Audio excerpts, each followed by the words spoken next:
Donc l'idée de cette deuxième partie, c'est plutôt un échange avec vous, et d'essayer d'aller gratter un peu l'intelligence collective aussi au passage. Nous, on sert de miroir, parce que la plupart de ce qu'on dit, en vrai, on est très nombreux à le penser en partie, on n'est pas obligé de tous penser pareil, bien sûr, mais par contre, ça fait résonner des choses dans les paroles. Et à de très nombreuses reprises, des gens m'ont dit ah, je t'ai vu à la télé, machin. Ah bon? Et j'ai dit quoi? Ah, je sais plus. Ah bon? Tout ça pour ça, quoi. Tu peux pas, c'est tout. C'est d'avoir des arguments. Non, ce qui nous avait touché, c'était que j'avais pas de conflit d'intérêt et que j'avais l'air honnête. Et au fond, c'était la posture. Et moi, c'était pas contrôlé ni rien. C'est au contraire de trouver des arguments rationnels, de passer à la moulinette du cerveau, des arguments scientifiques et tout. En fait, c'est pas ça le plus important. Et dans nos liens avec les gens qu'on aime, avec qui on peut être éloigné en ce moment, par tout ce qui nous arrive, je pense que la plupart du travail, c'est un travail pour se réunir, pour arriver à se réconcilier, pour arriver à se retrouver. Voilà, pas forcément facile. Bon, ça y est, Letty est là. Oui, je suis là. Merci Macron de j'attends les questions. J'ai rien à dire pour l'instant. Je prends un café et je fais mieux dans 5 minutes. Mais les questions, c'est un bon café intellectuel. Alors, je crois qu'il y a quelqu'un qui a un micro près de vous. Non? T'as pas trouvé? Alors, on va vous le lancer, vous allez faire très attention quand vous le recevez. Une dame là, juste.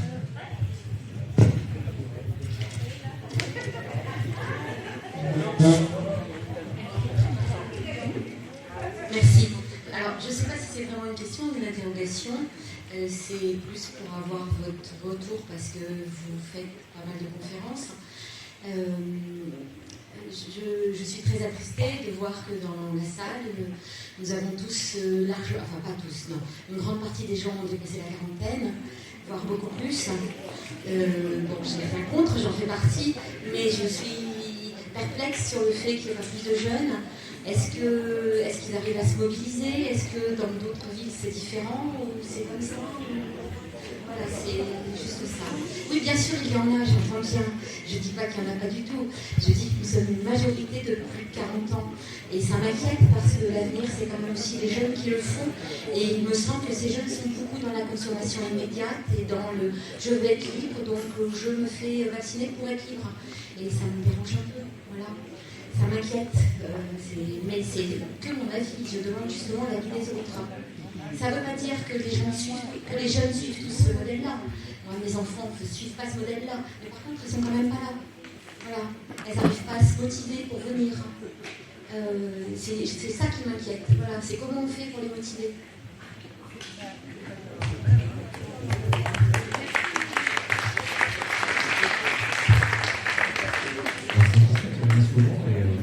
Hier, en disant avec Fred pour préparer la conférence, il nous a posé la même question. Je crois qu'on peut prendre un petit moment pour essayer de cerner les contours. Au Japon, il y a un certain nombre d'enfants et de jeunes qu'on appelle des otaku. Vous voyez quelque chose? C'est des courgettes verdâtres qui ne sont pas un garçon, pas une fille, qui ne savent plus où ils habitent, qui sont plus de 18 heures, plus de 12 heures sur 24 devant des écrans. Ça, c'est une réalité au Japon, mais c'est une réalité ici. C'est-à-dire qu'il y a un certain nombre d'enfants ou de jeunes qui ont déserté le champ du réel pour se réfugier dans le monde virtuel et le monde numérique, avec l'espoir de pouvoir s'y individuer. Puisque dans le monde réel, on ne leur donne pas l'occasion de s'individuer. Je trouve pas? Non, ça va? Ouais. En dessous. Donc il y a cette question de l'individuation, de la singularisation chez du LHKSM ou de l'individuation chez Jung, et il n'est pas donné cette occasion-là à une bonne partie des jeunes. Alors je vais peut-être revenir sur ce point-là après, mais la première chose, pour moi c'est très simple que les jeunes, un soir d'été, ne viennent pas écouter de vieux cons et soient en train d'essayer de faire l'amour dans une boîte de nuit ou quelque chose comme ça. Ça me paraît très simple. C'est très beau et chaque fois qu'il y avait une MST pendant le confinement qui était déclarée dans les diagnostics à l'IHU, tout le monde applaudissait en disant bravo, c'était important.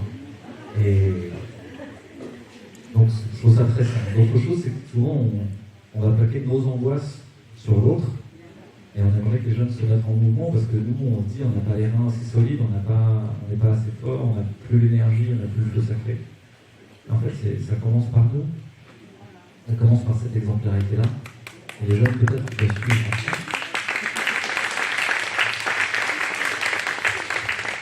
La troisième chose, c'est qu'il y a beaucoup de parents qui ont peur, en fait, pour leurs jeunes ou pour leurs enfants, peur des conséquences de la vaccination.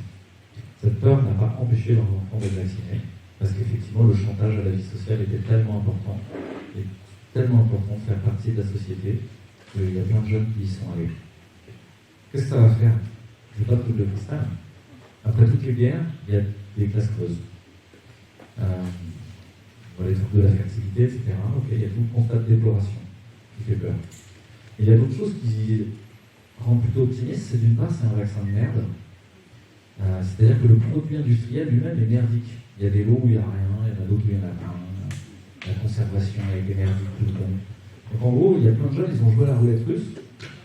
Ah, ça va. Alors on peut jouer une fois, on peut jouer deux fois, on peut peut-être même jouer trois fois. Et à mon avis, il y a un moment où il est de votre devoir de leur dire que 4, c'est terminé. C'est non. C'est pas possible. Et l'autre chose, c'est ces jeunes qui sont malades, qui vont être malades, peut-être pour certains.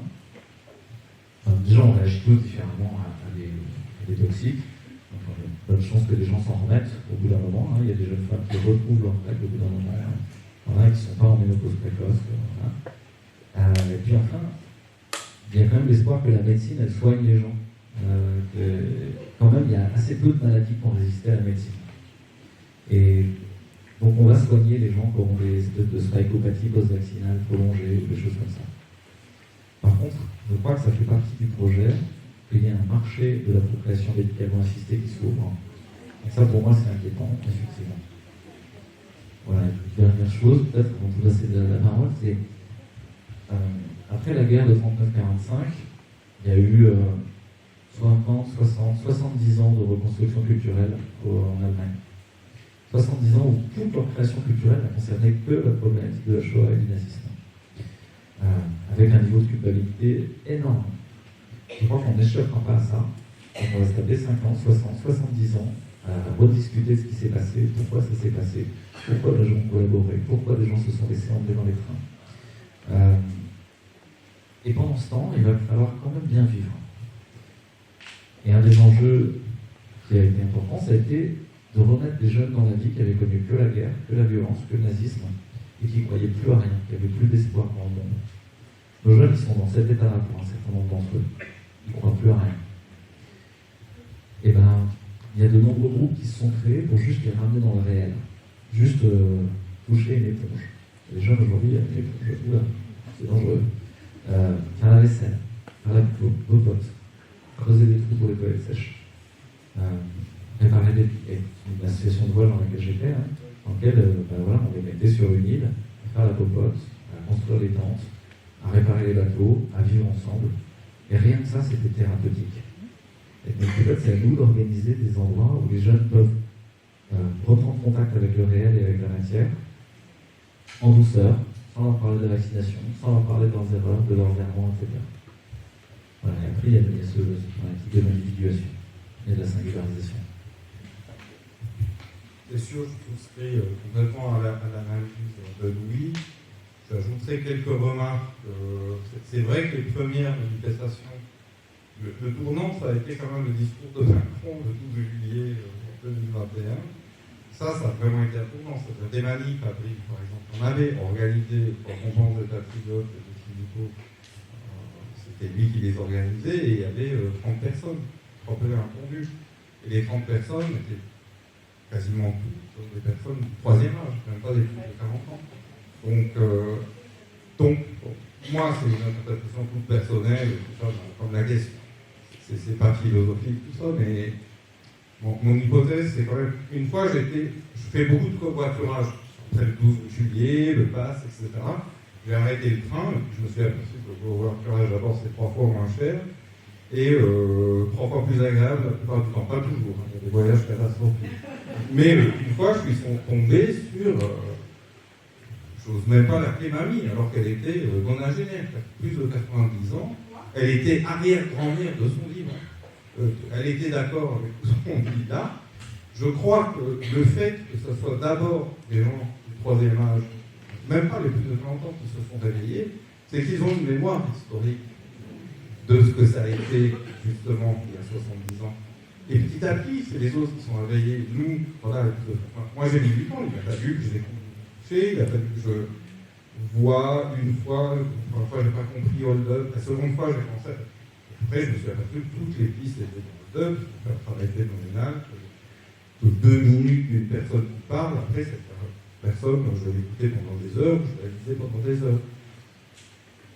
Et donc ça c'est le premier constat, c'est-à-dire qu'effectivement, moi je suis venu quasiment toutes les manifs à Brive, quand j'étais à Brive, mais je suis aussi beaucoup allé à Limoges, et ce que je constate, vraiment la césure du 12 juillet, c'est quand les manifs ont commencé à être gigantesques, ça il faut quand même en parler, c'est du jamais vu, des mobilisations populaires comme il y en a eu en juillet, août, septembre de l'année dernière, après évidemment ça s'est affaibli, parce qu'il n'y a jamais eu une censure médiatique, un silence médiatique, une falsification du réel à ce point-là. Tout ça, ça fait partie du même truc. Et ces manifestations, plus elles étaient massives. Par exemple, à Brive, la première manif après le 12 juillet, il y avait plein de jeunes. Il y avait plein de jeunes. C'est juste qu'ils ont du mal, et Louis a raison, on ne peut pas leur... C'est déjà tellement dur pour nous, ça a tellement été dur pour moi, à partir du moment où j'ai été réveillé par Louis, par Hold Up, etc., d'enquêter toute la journée, de me documenter toute la journée, d'apprendre, de faire face à cette horreur, que effectivement, Louis a tout à fait raison, il faut qu'on les amène doucement. Et moi je vous dis, dans les mobilisations, quand elles sont d'un certain volume, il y avait plein de jeunes, et effectivement, on ne peut pas leur demander tout de suite de réaliser l'ampleur de ce qui se passe. Voilà.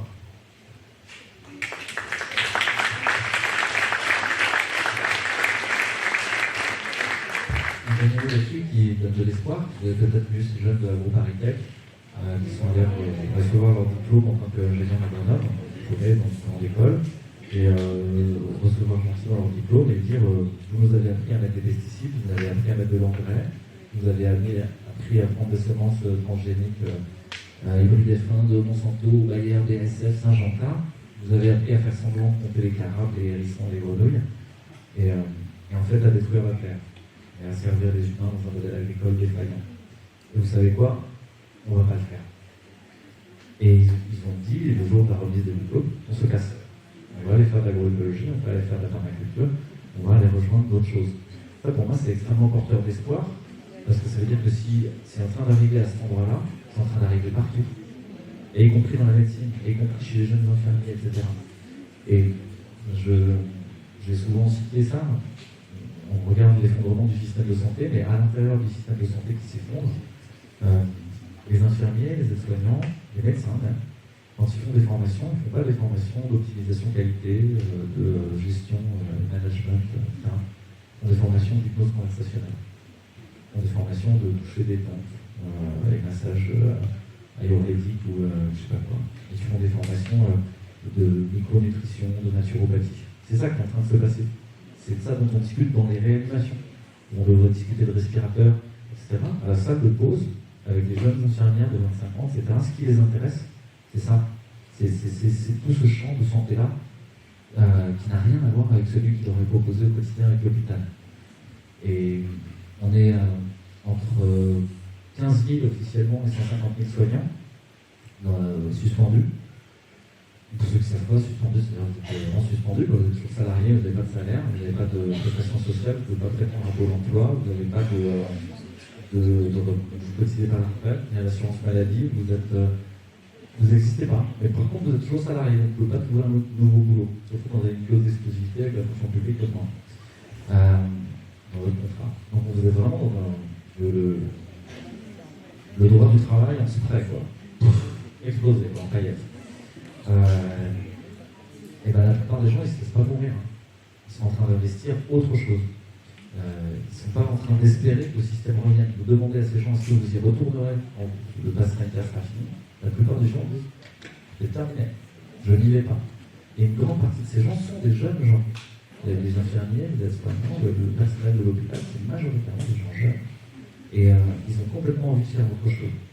Je vous donne un exemple, c'est qu'on était il y a quelques jours du côté de Dole, dans l'est de la France, en Jura, et il y a un jeune qui a 30 ans, qui avait fait une école de naturopathie pendant 5 ans, monté ça, et puis avec l'argent qu'il avait récolté, etc., et il a racheté un château à crédit, et donc il a un château avec 8 hectares, dans lequel il installe un centre de naturopathie, pour soigner les gens, pour de bon, avec plein d'autres professionnels de santé aussi, donc pas que de naturopathes, une école de naturopathie pour enseigner et transmettre, un centre de recherche sur la naturopathie pour valider que ce qu'ils font c'est bien, pouvoir le prouver scientifiquement, un centre d'accueil des personnes âgées parce que ils sont convaincus qu'on a besoin de nos aînés pour être la mémoire, pour être la sagesse, pour montrer la lenteur, le calme, la non-compétition, un autre rapport au monde dans une slow médecine, une slow life.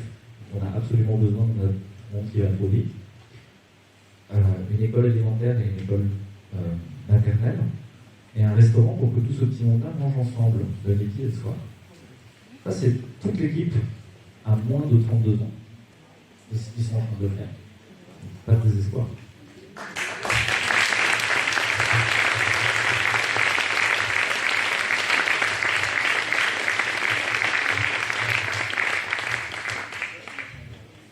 Si je puis me permettre d'apporter de petit élément pour avancer, il a été question, Dominique Rivière, je suis praticien hospitalier, il a été question d'un certain nombre de philosophes qu'il faut relire.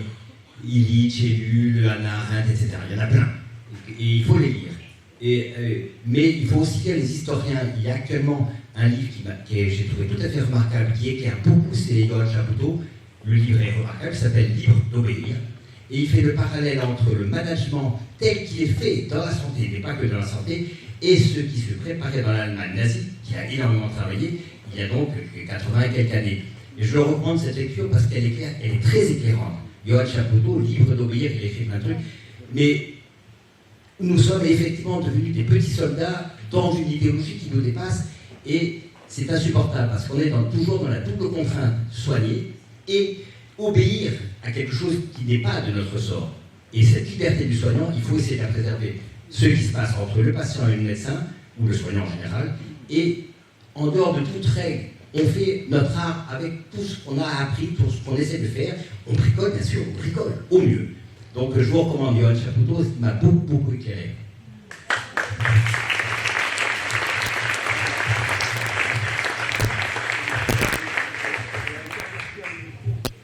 Je vais ajouter quelque chose de oui, peut-être rire, mais c'est vrai que, comme le dit Vera Shara, rescapé de la Shoah, que un certain nombre d'entre vous connaissent, ça a été vraiment, après toi, après Hold Up, l'interview de Vera Shara, ça a vraiment été un électrochoc. Là, je me suis dit, je ne peux plus me taire, je ne peux plus rester dans mon coin, déprimé devant l'horreur de ce qui se passe.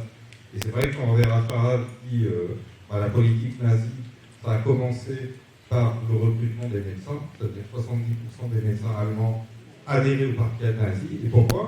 Parce que le parti nazi avait besoin d'un écran de rationalité, de scientificité, pour mener à bien petit à petit, comme il faut, la politique d'extermination. Donc voilà, c'est Vera Shara, ses parents sont morts à Auschwitz, c'est elle qui le dit. Donc voilà.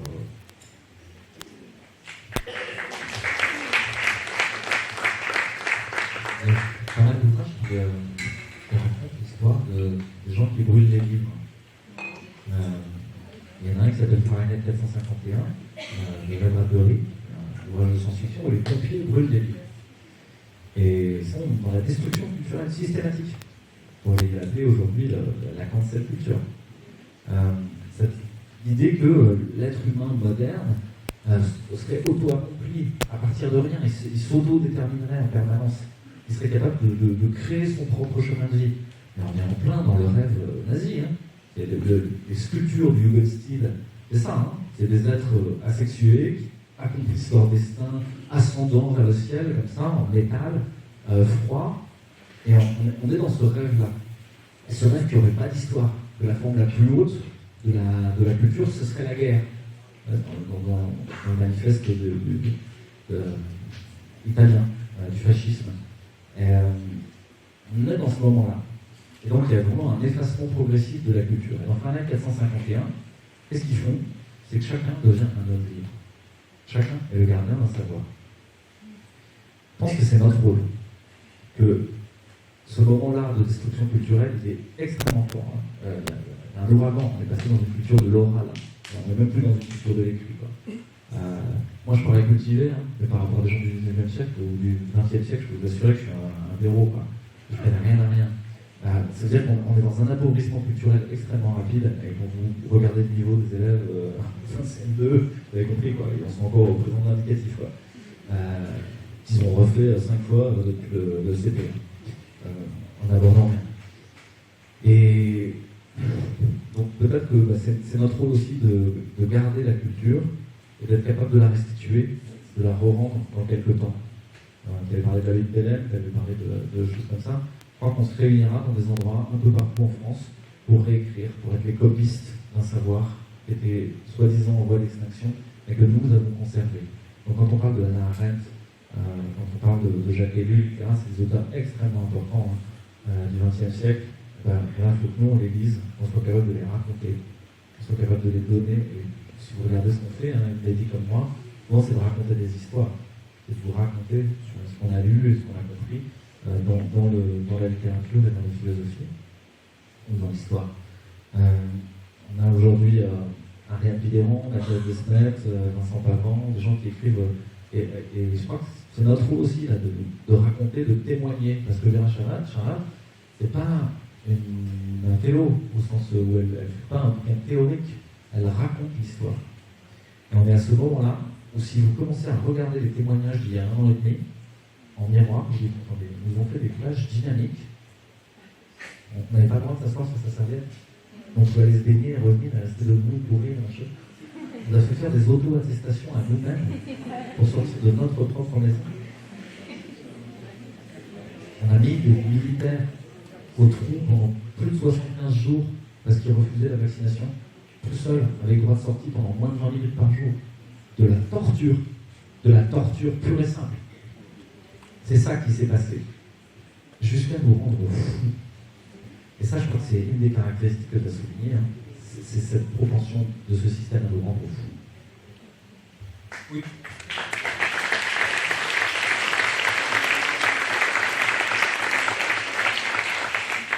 Tout ce que tu as dit est extrêmement dense, mais j'ai pensé tellement de trucs. Je réagis sur ce que tu viens de dire, c'est-à-dire une fois dans une conférence, on va faire un marque, mais est-ce que c'est si nouveau que ça, Machiavel, etc., le pouvoir a toujours été actuel, le pouvoir a toujours été manipulateur. Non, il y a 3 éléments complètement nouveaux dans ce qui vient de se passer ces 2 dernières années. Premièrement, c'est la première fois que c'est mondial. Voilà. Ça c'est unique, c'est nouveau, c'est vraiment le faux politique, la nouveauté radicale du XXIe siècle. Seconde chose, malheureusement le nazisme n'est qu'une, je ne sais pas comment dire, un brouillon de ce qui se passe en ce moment, c'est sous couvert médical. Ça c'est extrêmement nouveau aussi, on pratique une politique générale, planétaire, sous couvert médical. Et le troisième élément, peut-être le plus important qui est totalement nouveau, c'est que c'est la première fois qu'un pouvoir sciemment rend les gens. C'est vraiment la première fois qu'on fait ça. Aucune tyrannie n'a vraiment fait ça. Hitler, Staline n'essayaient pas de rendre les gens fous. Le cas échéant, vous mettez les dissidents dans un asile psychiatrique. C'est pas du tout la même logique. Là, il y a vraiment une volonté délibérée de rendre les gens complètement tarés, pas seulement de les débiliser, c'est-à-dire on les a débilisés pendant des décennies et des décennies à coups de spectacles, des villes, de musique, des villes, etc., etc. Il fallait bien qu'on paye le prix quand même un peu. C'est ça que je me dis aujourd'hui. Je me dis, on a ingurgité tellement de merde au niveau à la fois représentatif, culturel, alimentaire, et que sais-je encore, qu'un jour il fallait que... C'est quand même un phénomène, c'est un mot que j'aurais pas utilisé il y a 3 ans, parce que j'ai beaucoup d'admiration pour Nietzsche, et je suis très anti-Nietzsche dans la philosophie, j'admire beaucoup son invention stylistique, etc. C'est le mot décadence, c'est Louis qui a lâché l'autre jour, et il y a un moment où on est dans le fait accompli, c'est vraiment comme la fin de l'Empire romain. Donc alors, Olaricoco Virus, je dis, mais redonnons-nous Néron, Caligula, Héliogabal, enfin les grands empereurs complètement décadents. Et nous, voilà, et le Covid, le réchauffement climatique, vous devez vous dire encore plus. Et puis si les deux marchent pas, et vraiment c'est pour ça que je suis assez... je ne veux pas passer pour pessimiste, pas du tout, mais je pense qu'il y a un gros risque quand même, l'OTAN pousse les pions, qu'on aille vraiment à la surenchère avec la Russie, parce qu'il n'y aura pas d'autre moyen de masquer ce qui s'est passé avec le Covid et l'imposture.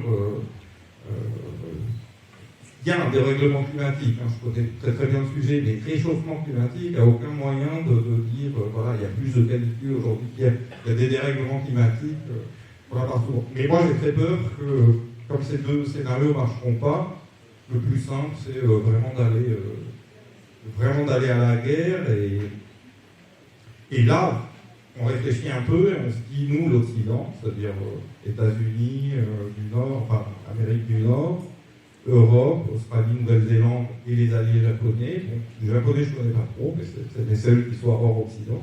Et l'Occident, voilà, le président, c'est Biden. La France, c'est Macron. La Russie, c'est Trudeau. Nouvelle-Zélande, je ne sais pas comment elle s'appelle, Yacinda. Voilà. Oui, non, mais je parlais de la Nouvelle-Zélande, elle s'appelle Yacinda. Voilà. Ah oui, pardon. Mais voilà, quand on a des dirigeants comme ça qui n'ont rien qui ne le cèdent en rien, disons, à Néron, Caligula ou Héliogabal, et qu'on se dit on va gagner une guerre contre Poutine, contre Xi Jinping, et contre les 3/4 du monde, qui sont plutôt avec eux, on est vraiment très très mal barré. Là, de ce point de vue-là, oui, je suis pessimiste. Maintenant, après, je partage tout ce que dit Moutier Pouchet sur la reconstruction. Peut-être je resterai en Corrèze, au développement, etc. Mais je dis juste qu'il y a une logique qui fait extrêmement peur sur l'ampleur du mensonge, sur mensonge. C'est ça qu'on est en train de crever. C'est-à-dire, je travaille beaucoup, j'ai fait pas mal de conférences. Dans mon livre principal de philo, il y a 300 pages qui m'ont demandé des années de travail de revisitation de la question de la vérité. Et ma question, c'est qu'en est-il de la question de la vérité qui est très en crise en Occident et donc dans la philosophie de Nietzsche. Nietzsche a été le premier à mettre en crise le concept même de vérité dans la philosophie, et ça fait pas mal de dégâts chez les philosophes. Les philosophes, c'est des miroirs de leur époque, c'était la nation de l'Occident. Moi, ma question, pour la simplifier beaucoup, c'est qu'en est-il du concept de vérité, la question de la vérité, à l'époque où la technologie peut virtuellement tout falsifier. Et le Covid est arrivé au moment même, mon livre est sorti au moment du premier confinement. C'est que je n'ai pas eu l'article, rien eu. Et franchement, aujourd'hui, je suis très content d'avoir échappé au radar médiatique, etc., et de plutôt toucher un public extrêmement différent. Mais là, il y a une crise, voilà, extrêmement grave, qui est en train d'atteindre principalement l'Occident, beaucoup plus que l'Afrique ou l'Amérique du Sud, où les choses vont pas fort, hein, comme chacun sait. Mais nous, il serait temps qu'on se regarde un petit peu dans la glace. Voilà.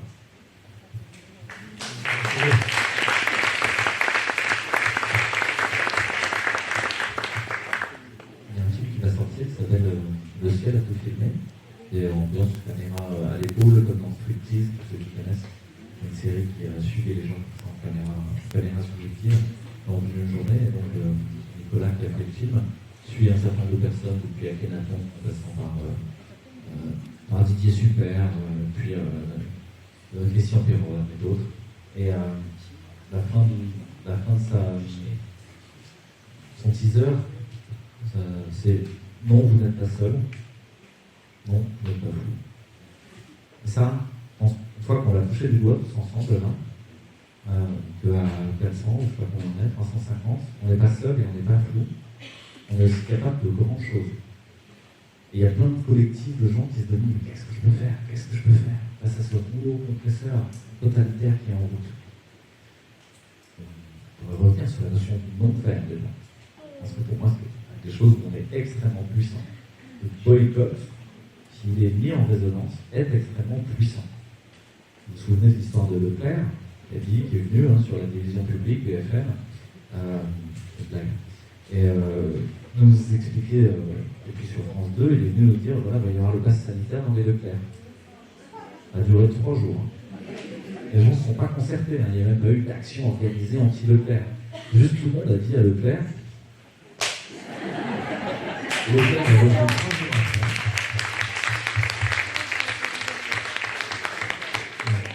Il est revenu 3 jours après la queue entre les gens sur la même télévision publique BFM pour nous dire qu'en fait je les connais.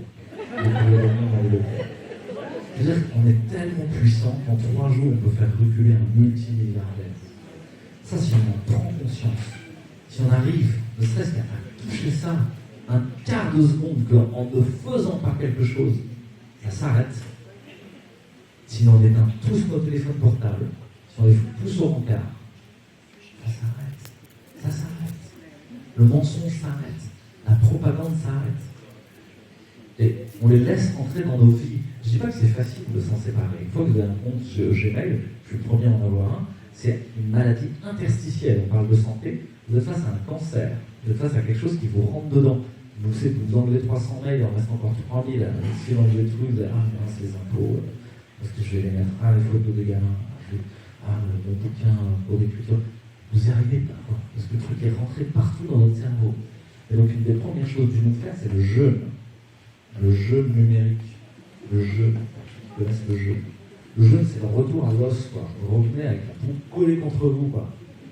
Et à ce moment-là, jaillit la créativité. Après 2 semaines de jeûne, vous avez arrêté de bouffer de tout ce qu'il y avait autour, de manger le monde. Vous revenez à vous. Et là, il jaillit quelque chose. Donc moi, c'est hyper important pour tous les gens qui ont pas d'idées sur ce qu'ils peuvent faire. Je vais parler de la question du témoignage. Et ça, on peut tous le faire. La parole, on peut tous la prendre. On peut tous parler. Il n'y a pas besoin d'être un génie. Il y a plein de choses. Tout le non-faire dont je vous ai parlé, on peut tous le faire. Le non-faire. Et si vous réfléchissez, tout vous est déjà donné sur ce qu'il ne faut pas faire et sur ce qu'il faudrait faire. Là, les gens disent non, c'est bon, ça va. Non, ça va pas. Là, il y a un agriculteur qui se suicide un jour sur 2, quoi. Dans le modèle agricole dans lequel on est. Il y a un flic qui se suicide tous les jours. Un jour sur 2, un jour sur 3. Notre système sanitaire est en train de s'effondrer, comme je vous l'ai dit. Et là, vous savez, vous achetez des kits à suture, vous apprenez à suturer. Vous savez suturer le gamin qui est tombé, vous n'avez plus besoin qu'il aille aux urgences, vous avez nettoyé, etc. Il y a des médecins, il y a des PH, il y a tout parmi nous, on est capable de le faire. Qu'est-ce qu'on attend? On attend d'être ruiné au pied du mur, d'être dans des pôles où on nous dit qu'on est des dissidents politiques, psychiatriques, ou on le fait maintenant. C'est maintenant, en fait. Donc c'est au travail. Voilà.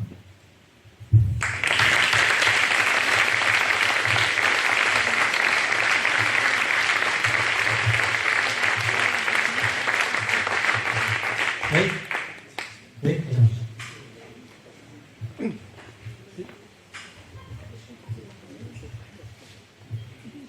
Oui. Alors voilà, ce soir, moi j'ai rencontré 2 belles personnes que je ne connaissais pas, qui sont Louis et Mehdi. Donc voilà, moi je voudrais qu'on les applaudisse encore, parce que c'est vraiment, ils ont un langage qu'on a tous compris. Parce que moi, il y a quelques temps, j'étais à une réunion avec un gars du CNRS, il parlait tellement bien, il avait bac plus 10, moi qui ai bac moins 12, et j'étais pas le seul, on n'a pas trop compris ce qu'il avait dit. Donc voilà, moi j'ai rencontré. Alors avant de me présenter, moi je parle régulièrement à Pile quand je viens au micro, et moi je suis Gigi, du Périgord, ça s'entend l'accent, et je parle avec mon cœur et l'équipe, et je fais jamais la dentelle. Alors là, je vais aussi. D'abord, avant de parler, moi je voudrais quand même, je le cite à chaque fois, je veux rendre hommage à un grand homme qui est parti, qu'on a sali, qui est le professeur Luc Montagnier, qu'on a dégueulassé, et qui est mort pas par hasard, et pas par hasard, et c'était un grand homme. On l'a même pas rendu un hommage, et ça m'a complètement dégonflé. Alors moi, je vais parler un petit peu, après il faut me le piquer, parce que, à propos des jeunes, on ne voit pas les jeunes, il y a manifeste, parce que malheureusement les jeunes, mais ils sont globotissés depuis ce monde virtuel, ce monde moderne qui leur a complètement bouffé le cerveau. Bon, ça, alors moi par contre, je vais parler sur le vaccin. Le vaccin, on n'en parle pas. Le vaccin, moi, il y a plus d'1 an que je sais que le vaccin est fait pour tuer. Et je maintiens ce que je dis 1 an après. Et dans la 4e dose, il y aura beaucoup plus de produits corrosifs que dans la première dose. Et donc, les gens, pour l'instant, si vous regardez, vous intéressez aux nécrologies de votre département, vous verrez qu'il y a beaucoup plus de décès qu'avant. Moi, j'estime au double de gens de plus de 80 ans, alors on aura raccourci la vie d'1 an, 2 ans, peut-être 3. Et moi, dans le secteur de Terrasson, où j'habite, en l'espace d'1 mois et demi, il y a 6 personnes qui avaient le cancer, tous vaccinés, ils sont morts dans les 3 mois après. Donc, je l'avais dit il y a quelque temps, la généticienne, le docteur Orion Code, elle a dit, on stérilise les jeunes, d'ailleurs elle a répété il y a quelque temps de ça, qu'il y avait des jeunes femmes à la trentaine, elles étaient ménopausées après avoir été vaccinées, donc on va empêcher les jeunes de se reproduire, on zigouille les vieux, et malheureusement, comme les gens qui sont handicapés, eh bien, ils servent à rien, et bien, malheureusement, on en est là. Donc, il faut faire. Si vous connaissez les gens, faites-leur peur. Moi, j'ai des amis qui veulent faire la 4e dose, et il faut qu'on se rencontre avant, parce que moi, je ne monterai pas au ciel te rencontrer. J'ai pas l'aime. Moi, j'ai jamais été vacciné. J'ai raconté en blaguant tout à l'heure, parce que j'avais eu les 8 doses d'un coup. Bon. Mais par contre, si vous faites des tests, arrêtez toutes ces conneries là, de faire des tests. Parce que ça, c'est eux qui fait la propagande. Rappelez-vous, en Corrèze, il n'y a pas longtemps, ils annonçaient 400 cas contacts par jour de Covid, ils étaient en zone rouge, et je suis sûr, ça il y avait 0 test. Alors, si on y va, ils amplifient, arrêtez de faire ces conneries, parce qu'ils vous donnez votre ADN. Ça ne sert à rien. Et quand vous allez faire le test, payez 25 €, ça veut dire que vous commencez à chier dans votre froc. Donc arrêtez. Il faut être unis entre nous, qu'on se connaisse, qu'on ne se connaisse pas. Il faut se battre. Parce que malheureusement, je crains qu'à la fin de l'année, on ait une catastrophe. Il faut savoir quand même que les vaccins, il y a eu 800 décès de sportifs professionnels amateurs, plus de 800, et c'était il y a 3 mois. Et ça, c'est pas un hasard, de crise cardiaque à moyen 23 ans. Quelqu'un m'a dit, mais ça peut arriver, j'ai arrêté vos conneries.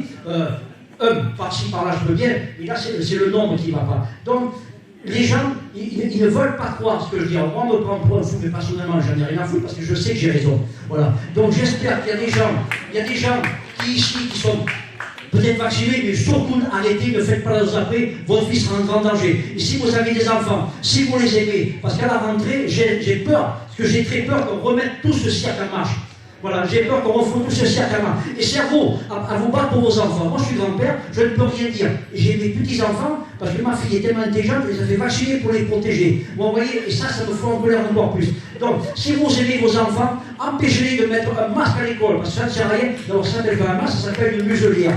Voilà, moi je parle avec mon cœur et mes tripes. Et alors après, si vous voulez, je pourrais, voilà, si personne n'a dit comment est fabriqué le Covid. Mais je vous dirai ça à la Périgordine. Voilà, merci.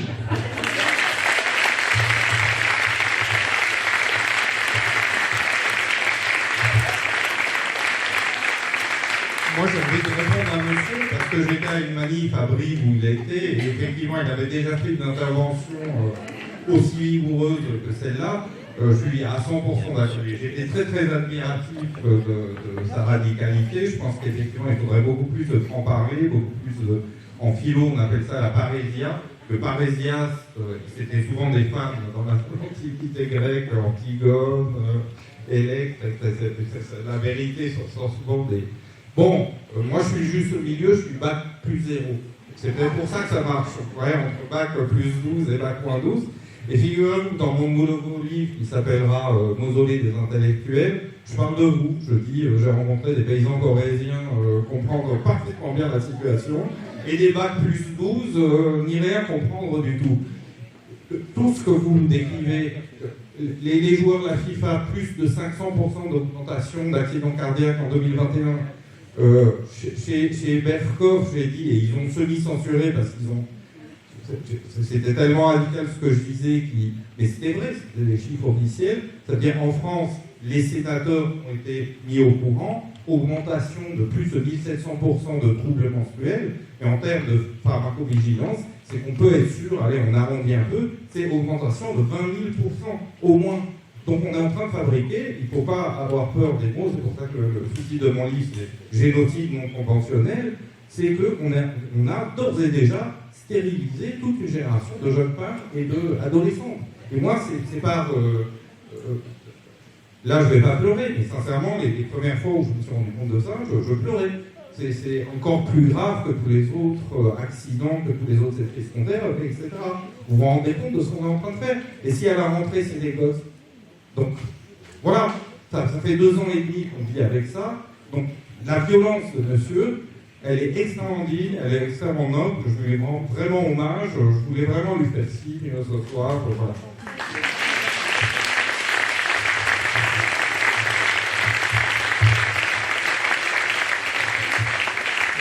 Une petite note positive, en fait, je rejoins le docteur, c'est vraiment, en fait, c'est arrêter de nous prendre pour des dieux, et tous individuellement, moi le premier.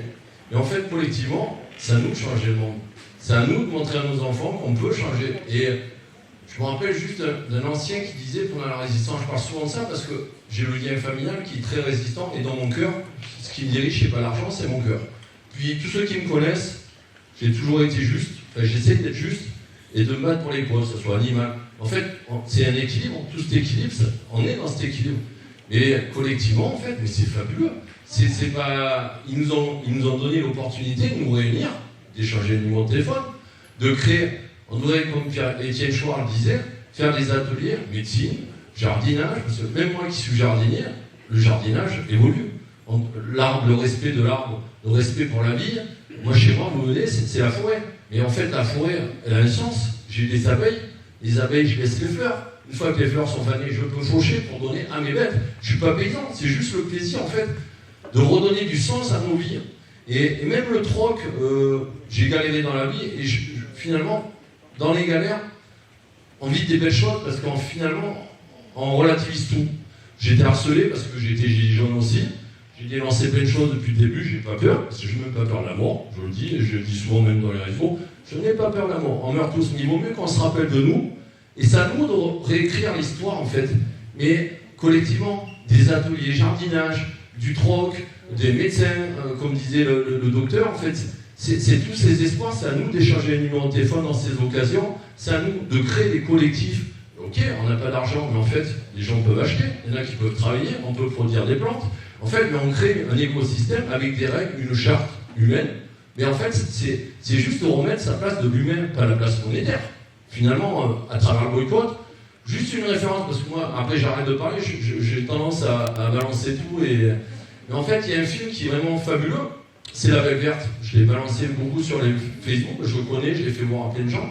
Mais comme on parlait du boycott, il n'y a pas besoin de faire la guerre. Les gilets jaunes, on a bloqué, effectivement, parce que toujours les gens disaient, mais ouais, ils nous font chier. Mais en fait, on a eu le courage parce qu'on était des bénévoles, on n'est pas des syndicats. On ne savait pas comment faire parce qu'on n'a jamais fait ça. Mais en fait, c'est tous ensemble nous critiquer, qu'il n'y ait pas de chef. Alors moi, le premier, je rejoins totalement de dire, on se coupe la chic, comme ça, il n'y a pas de leader. Mais en fait, c'est le collectif. Mais le collectif, on est heureux d'avoir une table avec des amis. Le collectif, on est heureux. Moi, j'ai troqué beaucoup dans ma vie. Sans ce droit, je ne pourrais pas pu y arriver. Maintenant, je suis sorti d'affaires financières, mais avec un petit salaire. Et je suis heureux. Les peuples amérindiens, c'est des peuples sages, où ils respectent la vie, ils partagent, ils tuent un animal, ils le respectent, ils utilisent tout. Mais en fait, c'est à nous de remettre du sens. Et c'est pas moi, c'est pas monsieur le docteur ou qui que ce soit, c'est à nous de dire waouh, il y a autre chose, il y a autre chose. Il y a des exemples dans le monde où les peuples sont juste, on les dit primitifs, mais en fait, est-ce que nous ne sommes pas primitifs? Parce que se détruire notre propre outil de travail qui est la planète, qui nous offre l'oxygène, la nourriture, enfin tout, les spectacles, quand on va dans la nature, quand on va voyager, mais c'est grâce à elle, enfin, on vit grâce à elle, je défie toutes les religions, et j'ai beaucoup de respect, parce que je suis agnostique, mais en fait, qu'est-ce qui est plus beau que la Terre? Et qu'est-ce qui est plus beau que l'humain? Qu'est-ce qui est plus beau que les souvenirs avec des amis? Même si c'est pas évident. Je suis premier une grande gueule et dire ce que je pense ouvertement face aux gens. Et en fait, l'exemple de toute mon analyse, c'est à nous de réécrire l'histoire. C'est à nous de dire à nos enfants, moi j'en ai pas, mais c'est à nous de leur montrer l'ouverture. Et à l'époque des résistants, ils étaient une poignée. Une poignée. Les papiers disaient, on n'était pas nombreux, mais on était efficaces. Et c'est à nous de montrer l'exemple. Nous de faire nos petits ravis, de faire nos petites gouttes. Et voilà. Et je défie. Je propose que là, moi je vais partir, il y a d'autres groupes, il y a plein de collectifs qui se sont créés à travers les manifestations, de donner nos compétences, même les personnes handicapées, ils ont des compétences, s'ils peuvent parler, ils peuvent reprendre le téléphone, il y a toujours des solutions à tous les problèmes. Mais après, il faut vouloir prendre le temps, et ça vaut le coup, parce que finalement, changer ce monde de merde par un monde de beauté, c'est comme une page blanche, et faire un beau dessin, c'est quand même beaucoup plus agréable. Enfin, je propose ça. pas individuellement, tous librement, chacun avec ses voisins, à recréer de l'humain.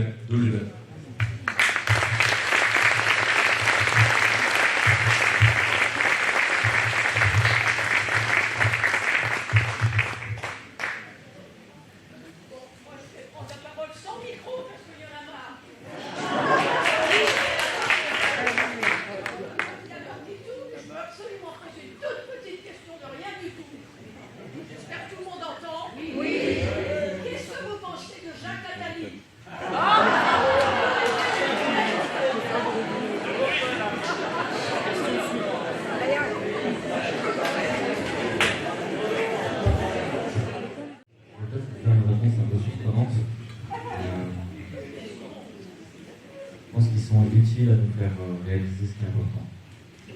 Que ces gens-là, peut-être, sont nos petits maîtres. Et c'est très douloureux à admettre. Très compliqué à accepter parce que mon premier mouvement serait de la colère. Mon premier mouvement serait d'avoir envie de mettre un coup de boule, etc. De ressasser tout le mal que ces gens ont fait. Et en même temps, je me dis que s'ils n'étaient pas là, je ne serais pas en train d'agir, je ne serais pas devant vous, je ne serais pas en train d'essayer de mettre mon énergie et mon cœur à cette transformation du monde dont monsieur parlait. Et je serais peut-être toujours en train de faire des gardes au fond de mon hôpital en croyant qu'en m'épargnant pour mes enfants, je leur garantirais un monde désirable dans le même temps que le monde est en train de brûler derrière moi, quoi. Donc, à quel point est-ce qu'on peut réussir à transformer l'essai et dire le mal est là pour que survienne le bien. L'ombre précède peut-être la lumière. Voilà. Et peut-être que ce changement de regard sur les puissants de ce monde, c'est un exercice qui nous est donné, qui est très compliqué, qui est très difficile, où la colère va rejaillir tout le temps. Et peut-être ce que je vous dis, ça va vous paraître un truc de bisounours. Non. Je ne suis pas dans une dictature de la bienveillance. On est dans un combat, on est dans un conflit. On va continuer de danser avec cet adversaire. Et en même temps, l'effondrement de la volonté guerrière dans un assaut, je vais vous raconter ce qui se passe en art martial. En art martial, c'est dès le début de l'assaut que vous devez effondrer la volonté belliqueuse de l'autre. C'est pas après qu'on commence à vous donner des coups de poing ou à faire des passes d'aïkido. C'est dès le départ. Dès le départ, je t'en veux pas. Je vais te tuer, mais je t'en veux pas. Et c'est pareil quand vous faites du rugby, c'est pareil quand vous faites du foot, c'est pareil quand vous jouez au basket. Le but, c'est pas de tuer la personne en face. C'est à chaque fois qu'elle va m'envoyer un pain dans la figure, elle va me permettre de comprendre que ma garde n'est pas assez bonne. À chaque fois qu'elle va me foutre par terre par une balayette, c'est pas qu'elle m'en veut, elle va me faire prendre conscience que je suis pas assez fort dans les baskets et que je tiens pas assez bien debout.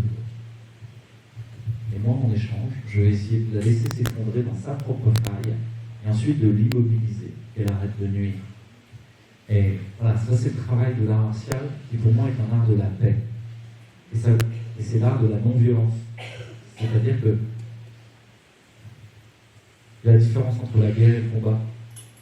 La guerre, c'est la volonté d'éradiquer l'ennemi. Il faudrait buter Macron, etc. On a tous rêvé d'assassinat politique ciblé. Je pense qu'on y a tous pensé, quoi. Peut-être ça aiderait un peu la situation, quoi. C'est pour le gars des RG, j'ai dit ça, il y a des jours mais ça n'est qu'un rêve, ça ne changerait rien. Une autre tête pousserait à l'hydre. C'est bien plus profondément que ça se passe. C'est même tellement profondément que c'est en moi. C'est qu'en moi, j'ai un téléphone portable connecté, par exemple, où j'ai de l'épargne, où je suis partie prenante de ce système. Et ce que je déteste en moi, je cherche à le voir dans l'autre et à l'éradiquer dans l'autre. Mais c'est une illusion, parce que je ne vais pas l'éradiquer en moi. C'est là que ça commence d'abord.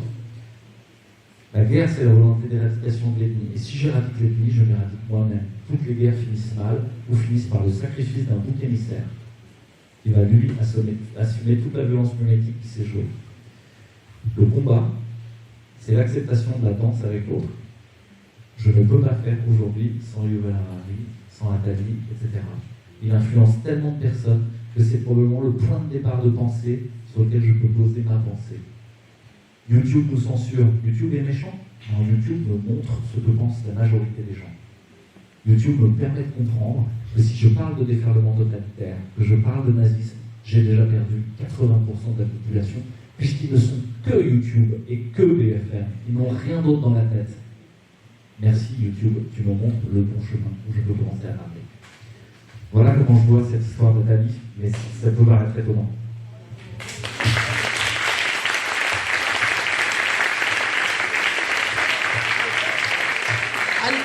Bon. C'est qui je voulais intervenir. Bon, je peux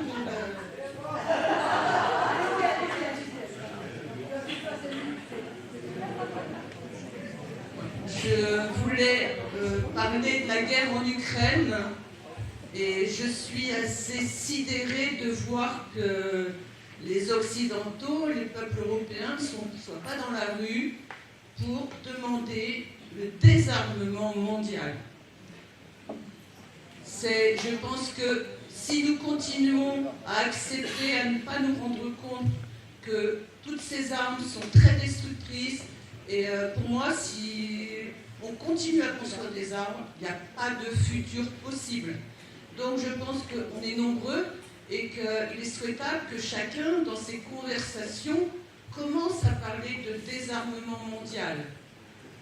Parce qu'il est quand même incroyable de gaspiller les richesses de notre terre pour se taper dessus, pour arracher les richesses que les peuples, que les dirigeants des peuples, au lieu de s'entendre pour équitablement partager les richesses, sont dans la guerre. Là, il se prépare en Iran une autre, l'OTAN. Donc maintenant, c'est l'Iran qui va être attaqué. Donc on n'en finit pas. Donc je pense que tout le monde doit, pour l'avenir de nos enfants, parler de désarmement mondial. On me dit que c'est utopique. Pour moi, il n'est pas utopique. C'est très simple de fermer une usine d'armement. Il est possible aussi d'empêcher les munitions de sortir des usines. Voilà. Nous sommes en résistance. Et en résistance, eh bien, voilà, on doit mettre des grains de sable un peu partout. Et il est temps que la population européenne se rebelle contre cette guerre et parle de désarmement mondial. Donc voilà, c'est un message. À part ça, je voulais aussi parler par rapport. Voilà, c'est pas une question, c'est voilà, une constatation. Mais je voulais aussi. Oui, attendez, ça va être très bref. Merci. Je voulais aussi parler d'un docteur qui s'appelle le docteur Gervaise, qui a démontré que pour guérir des cancers, il suffisait de jeûner une quinzaine, chaque année 15 à 30 jours, de prendre un antitumoral et ensuite des vitamines, ce qui fait que les cellules cancéreuses sont tuées, c'est-à-dire qu'on fait tout le temps, on fait des cancers en fait, on a tout le temps des cellules cancéreuses et que le jeûne permet de guérir du cancer. Tous les ans, il faudrait faire ce jeûne. Est-ce que dans les religions, le jeûne avait ce côté bénéfique de soins? C'est à s'interroger. Voilà. Alors, merci, on fait le grand écart entre les deux remarques. Et en même temps, moi, ça me touche beaucoup que vous parliez de cette voie de la paix, de cette voie de la non-violence. Vous savez, pas sans savoir que moi, je suis dans une voie gandienne, clairement, et que c'est difficile à tenir. C'est-à-dire la colère, la violence, c'est beaucoup plus facile. Et que la non-violence, c'est pas, encore une fois, il y a plein de gens qui vont vers la communication non-violente et la non-violence parce qu'ils ont peur de la violence. Non, il y a de la violence, on est d'accord. Mais c'est un acte tellement radical de la transformer en autre chose qu'aujourd'hui, il n'y a pas de parti politique de la non-violence nulle part dans le monde. C'est un truc de malade. Moi, c'est mon souhait depuis le début de cette crise qu'émerge une force politique de la non-violence. Et qu'elle contamine tout le monde, qu'on se réunisse là-dessus. Parce que l'immense majorité des humains, quand on regarde quelle est leur propension collective positive, qu'est-ce qui les guide ensemble? Vers quoi ils ont envie d'aller? Qu'est-ce qu'on a à foutre ensemble sur cette terre? La joie, le partage, la rigolade, la beauté, les traits, l'amour et la paix. C'est pas compliqué. Si on regarde quelles sont nos attentes, notre fil rouge, ce sur quoi on pourrait arpenter notre vie en restant dans la joie, dans la façon spinoziste de la pensée, hein, l'augmentation de notre puissance d'agir et cette boussole sur l'action juste, ce serait la joie. Et on sait ce qu'il faut faire. Et on sait que la part du diable, c'est la part du séparateur, c'est la part du diviseur. C'est tout le temps celui qui nous emmène à nous taper les uns contre les autres. Les noirs contre les blancs, les juifs contre les arabes, les gays contre les lesbiennes, les je sais pas quoi. Tout ce que vous voulez. On passe notre temps à vouloir nous mettre les uns contre les autres. Les vax contre les non-vax, les masques contre les non-masques. Pour moi, c'est la part du diable. C'est la voie de la division, c'est la voie de la guerre. Et c'est un non-sens anthropologique. Ça n'a aucun lien avec ce que nous désirons profondément. C'est ce que désirent les quelques petits tarés paranoïaques fous qu'on a laissé prendre le pouvoir. Ils sont une infime minorité. Ils sont quoi maintenant 8 familles à posséder la moitié de ce que possède l'humanité. Mais on arrête de désigner mauvais ennemis. On les a, on les connaît. C'est des systèmes, c'est les systèmes des multinationales. Et le boycott est très puissant là-dessus. Donc moi je suis très chaud là-dessus. J'aimerais vraiment que ça émerge, quoi. Et en même temps, c'est tout un chemin personnel déjà à faire. Donc, en tout cas, transformer sa violence en autre chose, pas du tout évident. Et puis ça revient à les rechallenger en permanence. Moi, je vois un discours de Macron, là. C'est difficile, quoi. Comme dans les films, on défonce la télé, quoi. Voilà, donc ça, c'est pour la première chose. La deuxième chose, c'est, je pense qu'il y a la chute des institutions ne signifie pas de tout jeter avec l'eau du bain. Qu'est-ce que je veux dire par là? C'est que l'espoir qu'il y aurait une panacée, qu'elle s'appelle le jeûne, qu'elle s'appelle la naturopathie, qu'elle s'appelle l'acupuncture, c'est une illusion. Nous sommes tous différents. Nous avons tous des besoins différents. Nous sommes tous à des niveaux d'énergie différents. Ou quelqu'un qui fera un jeûne va en crever si jamais il n'a plus la bonne énergie vitale qui lui permet de faire face à ce jeûne. Et un autre, effectivement, va lui permettre de diminuer la taille de sa tumeur, qui va elle-même permettre que la chimiothérapie soit plus efficace ou que la chirurgie aille jusqu'au bout de ce qu'elle devait faire. Pourquoi on sépare? Pourquoi est-ce qu'on veut séparer les choses? On l'a dit tout à l'heure, avoir une coro aujourd'hui pour réouvrir une artère du cœur, c'est magique, c'est magnifique, quoi. Pourquoi on veut balourder ça? On n'a pas besoin de le balourder, c'est super la coro et ce que font les cardiologues aujourd'hui. Par contre, pourquoi on le sépare de mieux bouffer, d'arrêter de fumer, d'arrêter d'être dans le stress, de faire de l'exercice physique, d'être dans des relations correctes au niveau social? Ça va ensemble. Et il est certain que si on appuie là-dessus, sur ce côté-là, on aura moins besoin de coro. Ça c'est sûr, de coronarographie et de stent. Voilà, donc je me méfie, moi, des voies de guérison univoques. Il y a beaucoup de gens qui guérissent grâce à une technique thérapeutique et qui ensuite pensent que ce serait bon pour tout le monde. Et souvent d'ailleurs, ils deviennent thérapeutes dans ce domaine-là. J'ai été guéri par le jeûne, je deviens accompagnateur de jeûne et tout le monde doit faire un jeûne. Non, tout le monde ne doit pas faire un jeûne. Regardez Carole ou d'autres gens comme ça, c'est très mince, peut-être que le jeûne pour eux, c'est pas du tout le bon chemin. Ils sont pas prêts, quoi, à pouvoir faire ça. Mais il y aura d'autres voies, il y a d'autres façons de faire. C'est pas grave, ça ne veut pas dire que le jeûne ne sert à rien. Ça veut dire chaque thérapeutique a sa place avec la bonne personne au bon moment. Et c'est toute l'idée de la médecine intégrative, c'est de dire est-ce qu'on est capable autour d'une table, autour d'un patient, avec son histoire singulière et irréductible, de réunir un généraliste, un cardiologue, un réanimateur, un naturopathe, une sage-femme, un acupuncteur, que sais-je encore, un médecin ayurvédique, un médecin chinois, quelqu'un qui fait de la nutrition. Vous vous rendez compte, si on est capable de faire ça autour d'un patient, on va forcément trouver quelle est la bonne idée de résonance pour lui.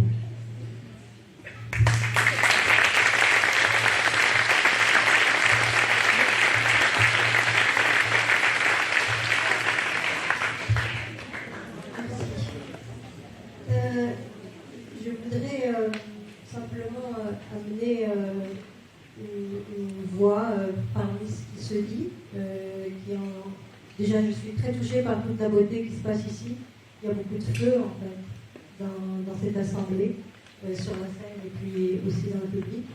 Et il y a une belle énergie qui est là, qui en effet, cherche un moyen de se vivre autrement. Et je voudrais revenir sur ce qu'a dit Mehdi quand il a dit il est temps, en fait ça va mal, il est temps de se regarder en face, de se regarder dans le miroir. Je crois que pour expérimenter une façon de vivre autrement, parce que je fais partie de plein d'autres personnes comme moi qui étaient et qui sont dans la salle certainement, qui étaient conscients depuis longtemps qu'en fait on allait arriver à ce moment d'acné catastrophique. On n'a pas attendu forcément le Covid pour se dire il y a un problème et qui avons déjà commencé à vivre autrement depuis longtemps. Je pense que l'espoir, je ne l'ai pas. Mais ça ne veut pas dire que je suis pessimiste. Je suis joyeusement désespérée. Parce que je crois que s'il y a une brindille qui prend feu chez moi et que je me dis ça va s'arranger, ça va pas s'arranger, ça va s'amplifier. Donc je crois que de regarder crûment les choses sans désespoir, c'est-à-dire littéralement sans espoir, c'est ce qui me pousse à être un acte vivant de dépassement de soi-même. Parce qu'après tout, le transhumanisme, parce que c'était un peu la thématique du jour, même si on a flirté avec plein d'autres choses, médecine transhumaniste. Transhumanisme, c'est le dépassement de l'humain, et je crois que ce dépassement de l'homme, il peut se faire par la machine, mais nous sommes le lieu de ce dépassement finalement. Nous sommes nous-mêmes un cocon qui n'a pas encore éclos totalement dans sa possibilité. Donc je crois qu'on peut muter d'un côté ou muter de l'autre. Et je crois que l'espoir c'est bien, mais regardez, c'est grave la merde. C'est bien parce que c'est ça qui donne de l'énergie et du feu qui dit aussi, voilà, on s'y met quoi. Parce que si je suis là en train de me dire les autres sont en train de faire des choses, ben je ne vais pas aller loin. Voilà, donc ça rejoint tout ce qui se dit, j'avais envie de partager avec vous. Merci.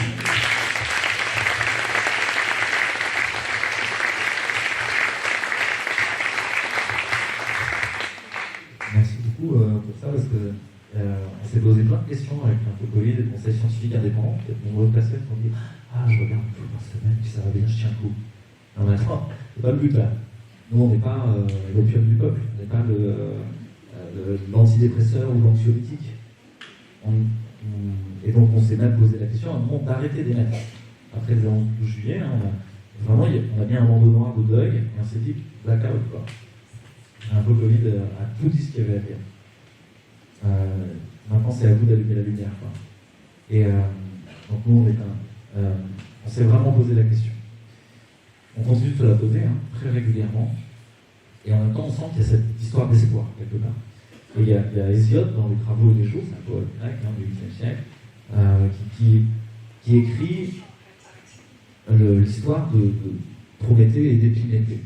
Et vous vous souvenez peut-être que Prométhée a volé le feu aux dieux, et donc Zeus veut se venger, et il va donner à Épiméthée, le frère de Prométhée, il va lui donner une femme, qui s'appelle Pandore.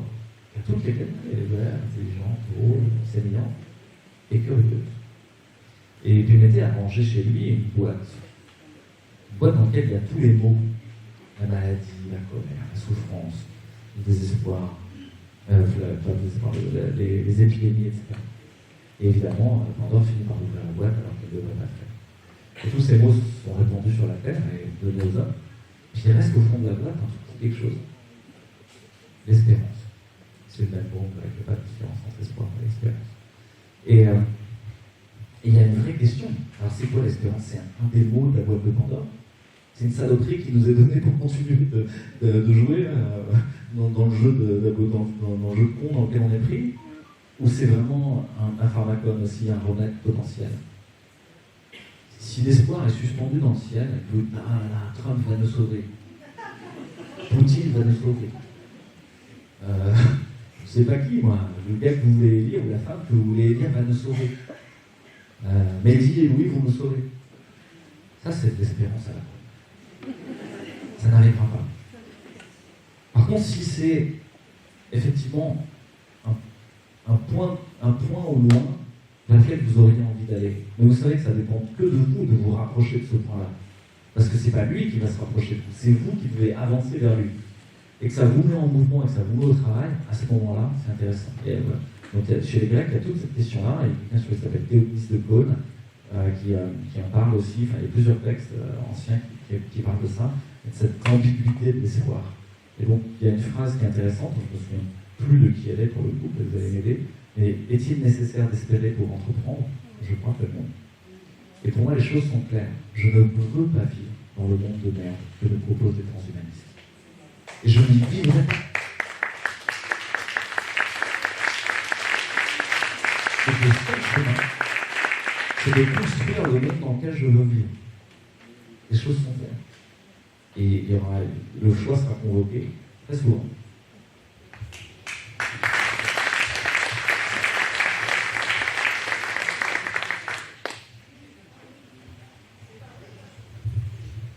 Bon, eh bien écoutez, non, Je peux pas parler? Moi, je voudrais parler du virus. Parce qu'on est là ce soir quand même par rapport à ça. Donc ce virus est arrivé en 2020. Enfin, peut-être bien avant, mais ça, on a été pris un petit peu pour des cons par rapport à ça.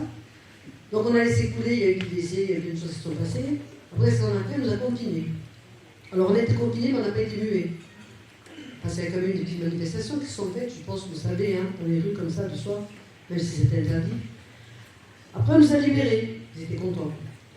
Ça ne suffisait pas, ils nous laissaient courir un petit peu. Il y a eu des décès, on n'a pas traité à des personnes, on n'a pas fait des enterrements. On nous a mis le masque. Donc le masque, ça nous a empêché de voir les gens sourire, les gens parler. Donc on nous a enfermés une deuxième fois, d'abord intégralement, et après physiquement. On nous a enlevé le masque, petit à petit, mais ça fait pas longtemps qu'on nous a enlevé le masque.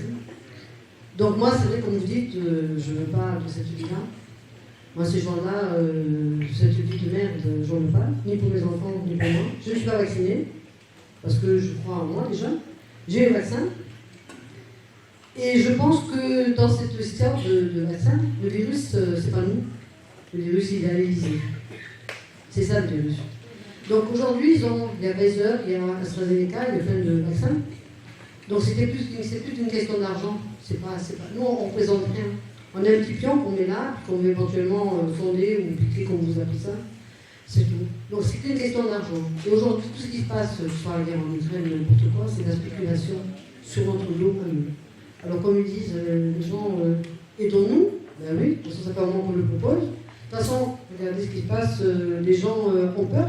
Les gens ont peur, parce que certains gardent encore le masque. Hein. Les gens ont peur, quand on rentre quelque part, ils reculent parce qu'il n'y a pas de masque. Et moi, je dis, écoutez, excusez-moi, mais j'ai envie de respirer. Et j'ai envie d'être libre. Alors, comme vous disiez avant, la dame disait, il n'y avait pas de jeunes. Si, il y a eu des jeunes, comme vous disiez, dans les manifestations, il y en a eu. Alors, on leur a proposé, à la limite, l'alternative, tu te fais piquer, tu as une liberté. Alors, moi, un jour, j'ai dit à quelqu'un, c'est quoi la liberté? Ça représente quoi, la liberté? Parce que le mot liberté, c'est quand même important. Hein. La liberté, alors la personne n'est capable de répondre, la liberté, c'est que je vais avoir le droit d'aller au restaurant, je vais avoir le droit d'aller à la piscine, je vais avoir le droit d'aller au cinéma. La liberté, c'est pas ça.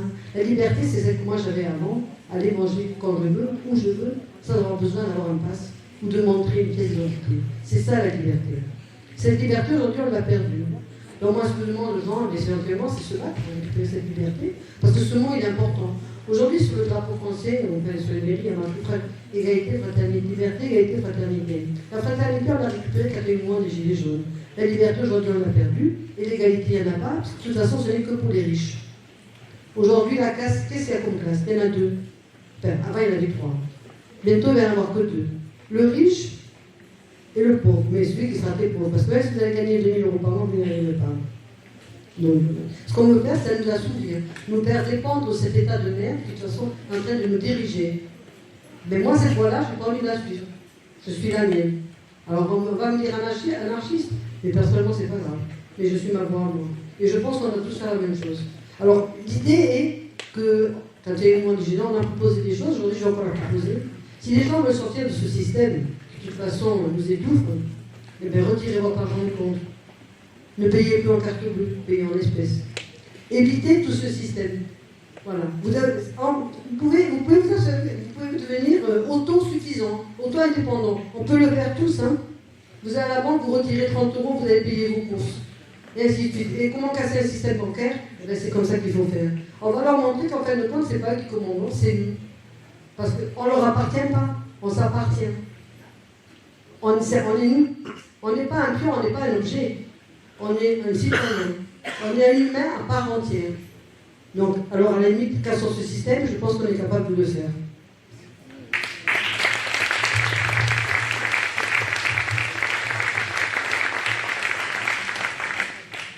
Alors moi, je ne suis pas que clown. Il y a 2 mots dans la soirée que j'ai retenus, qui pour moi sont très importants. C'est boycott et solidarité. Alors, il existe plein de réseaux qui sont en train de se monter partout. Rejoignez ces réseaux. Il y en a un que je connais bien, c'est Solaris.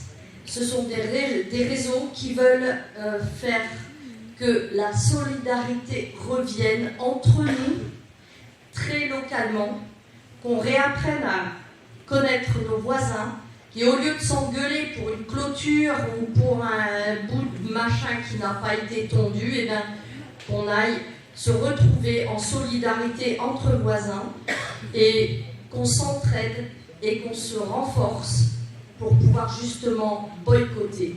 Il existe aussi quelque chose que personne ne sait peut-être, enfin on me l'a appris il n'y a pas longtemps, c'est que la gendarmerie, la police et tout ça, ce sont des sociétés anonymes auxquelles vous pouvez répondre quand on vous arrête ou qu'on vous demande vos papiers. Écoutez, moi je n'ai pas signé de contrat avec vous, je n'ai rien à vous montrer et je n'ai rien à vous rendre. Il suffit d'aller voir sur l'INSEE, vous allez voir que ce sont des sociétés anonymes, tout simplement.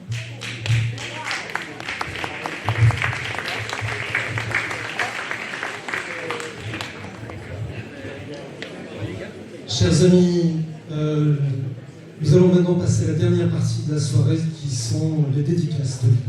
Voilà. Je vous remercie. Voilà. Si vous avez des questions à poser à nos intervenants, il y avait une dame là-bas. C'est une question que vous avez posée, madame? Non? Monsieur, vous avez une question à poser?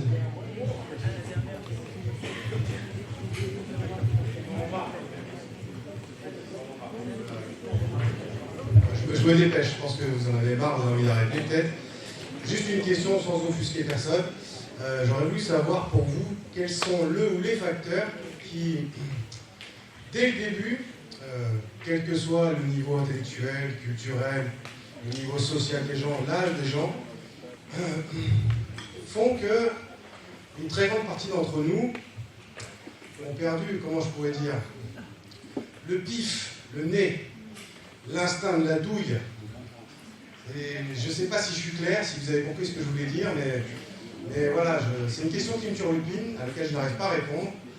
Et je m'aperçois que quand je dis une partie d'entre nous, c'est quand même une grosse partie d'entre nous qui, je sais pas, qui ne sentent plus, et pourtant je rencontre des gens de toute origine sociale, même de toute catégorie d'âge, même des enfants ont senti la douille. Des enfants en bas âge, hein, sur l'incohérence de tout ça. Dès le départ, même avant que le vaccin soit proposé. Donc je ne sais pas ce que vous en pensez. Voilà, j'aurais voulu avoir votre avis. Merci. On en a touché un petit mot, ça veut dire que en philo, ça veut dire l'être humain vit dans des représentations qui sont absolument excédentaires. Un animal, il ne connaît que son milieu environnant. Nous, on sait qu'on habite dans un pays qui est sur une planète, qui est dans un cosmos gigantesque. C'est ce qu'on appelle métaphoriquement la dépressurisation dans un avion. La dépressurisation, c'est quand il y a un trou dans l'avion et qui aspire absolument tout. Et nous, mentalement, la condition d'être humain, c'est une condition tragique. Donc voilà, c'est comme ça. Et c'est comme ça que les gens... C'est un livre qu'un jour j'aimerais beaucoup écrire qui démontrerait de manière quasi mathématique l'adage populaire qui dit que l'intuition ne trompe jamais. Donc moi j'ai appris avec l'âge, on dit souvent c'est les jeunes qui sont intuitifs et c'est avec la vieillesse que vient la raison. C'est pas si simple. Moi c'est avec l'âge qu'est venu quand j'étais jeune, je faisais vraiment plein de conneries. J'ai fait pour ça. C'est ce que disait Louis. On ne va pas les vacciner avec des horreurs à longueur de temps. Quand on est jeune, effectivement, on a envie de s'amuser. Donc voilà. C'est avec l'âge que j'ai appris à... on est tellement écrasé par des représentations fausses, par des mensonges. Quand vous dites qu'il y a des gens qui ont l'intuition que quelque chose ne va pas, il y en a beaucoup plus qu'on croit. Quand on dit qu'il y a 6 millions de non-vaccinés, vous pouvez être sûr qu'il y en a au moins 20 millions. Là, en Corrèze, je suis désolé, c'est un secret de polichinelle, que vous allez voir votre médecin avec une enveloppe de 250 boules, il jette les deux doses à la poubelle, il vous donne votre QR code. Mais moi, sur le principe, je n'ai même pas voulu faire ça. C'est très important sur les médecins qui ont démissionné, parce qu'on le voit dans le documentaire de Fabien, que beaucoup qui voulaient démissionner après le 12 juillet sont quand même restés, qui pour s'occuper de leurs patients, qui un peu par lâcheté pour gagner leur gagne de pain, etc. Donc il faut mesurer l'extrême courage des entre 15 000 et 50 000 soignants. C'est vraiment une posture éthique et héroïque. Tout ça va ensemble par rapport à tout ce que j'ai entendu, ce que vous disiez. c'est oui, il faut, c'est peut-être parce que je suis philosophe contemporain à avoir le plus plongé le nez dans la merde, dans l'horreur, dans l'atrocité, qu'aujourd'hui, voilà. Alors que Badiou va dire la philosophie ne s'occupe que du bien, le mal, c'est une catégorie de la théologie ou de la morale qui est une théologie dégradée. Enfin, déjà, quand j'étais admiratif de lui, cette phrase m'avait choqué. Mais alors aujourd'hui, quand on voit cette prise d'opposition de Mao, souscrire à tout ce qui se passe en ce moment, voilà. Par rapport à ce que disait Louis sur Attali, pareil, c'est grâce à ces super... Si on nous avait pas autant menti, c'est comme ça qu'on raisonne en philosophie, c'est pas il y a d'un côté la vérité, d'un autre côté le mensonge.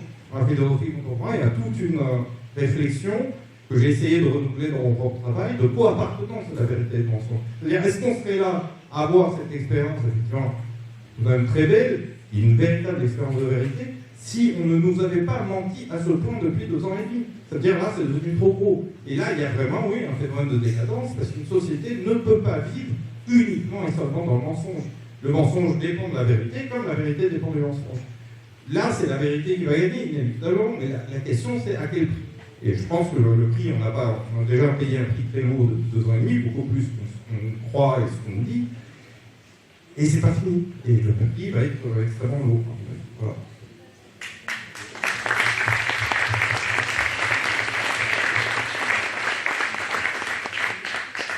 C'est ça, hein. Vous n'avez pas de raison. J'en vois qui commencent à fatiguer un peu. On va essayer de faire une réponse courte, mais cette question autour de qui résiste pas, ça s'est déjà posé en 39-45. Qui résiste pas, quoi. Et qui résiste un peu, qui résiste moyen, qui résiste beaucoup, qui résiste à son tour aussi. Alors qu'avant, il collaborait. C'est pas si simple, c'est pas juste non ou oui, quoi. Et qui a perdu le bon sens? On a certains éléments explicatifs, ça intéresse beaucoup Ariane Villéron, qui a fait une vidéo sur le sujet, essayant de trouver les traits de personnalité qui pouvaient être là-dedans. Il y a Mathias Desmet, qui est professeur de psychologie sociale à l'université de Gand, donc il est néerlandophone en Belgique, et lui, il dit que le phénomène de formation de masse totalitaire, c'est-à-dire quand est-ce qu'un groupe se met en résonance comme dans un stade et fait un truc à la con et envoie tout le monde dans les camps, c'est pas anodin, ça n'arrive pas n'importe comment. Bien sûr, il y a le rôle des médias de masse et de la scansion systématique du mensonge mis en résonance par tous les médias. Ça, c'est très important, mais c'est pas suffisant. S'ils font ça, mais qu'il n'y a pas des conditions en dessous, ça ne marche pas. Et les conditions en dessous, il dit qu'il y en a 4. Il dit qu'il faut qu'il y ait free floating anxiety, une anxiété flottante sans objet. Free floating discontent, un mécontentement flottant sans objet. Il faut qu'il y ait une perte de sens au travail et à la vie. La vie n'a aucun sens. Mon boulot n'a aucun sens. C'est un bullshit job, comme chez David Graeber. Et puis, qu'il y ait une perte du lien social. Il se trouve que ces 4 conditions-là sont réunies dans notre société.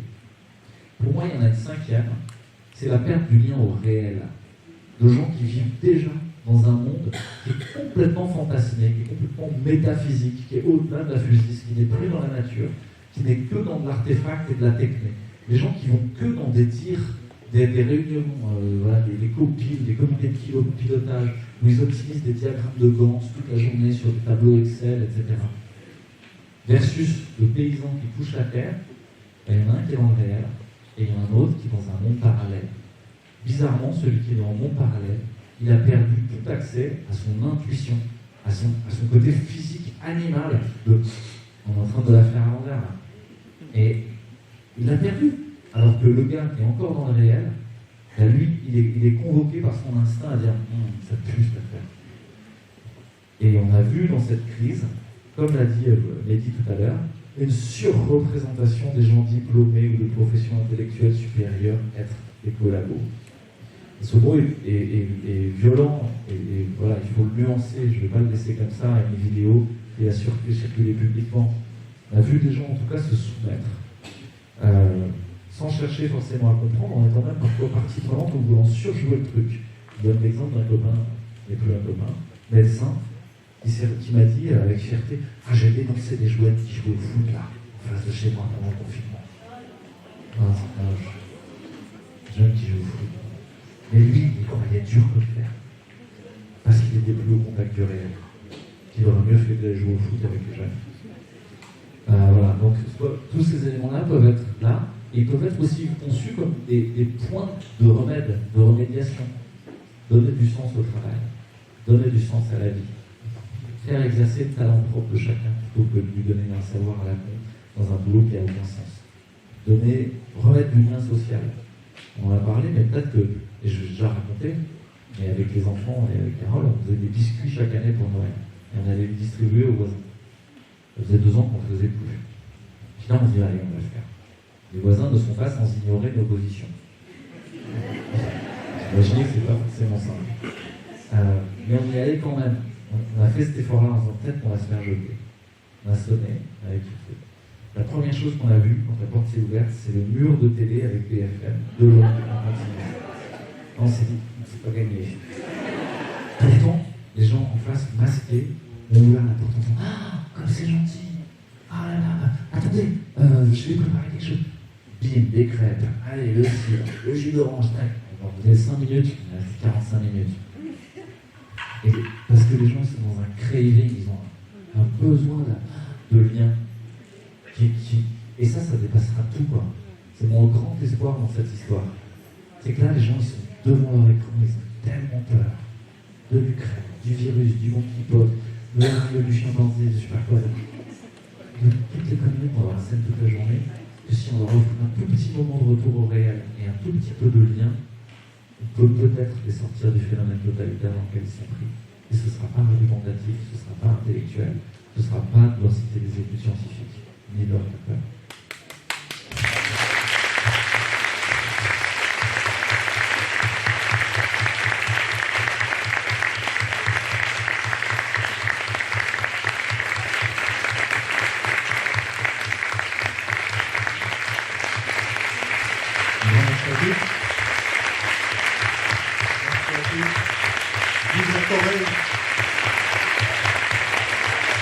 Vive la Corrèze libre!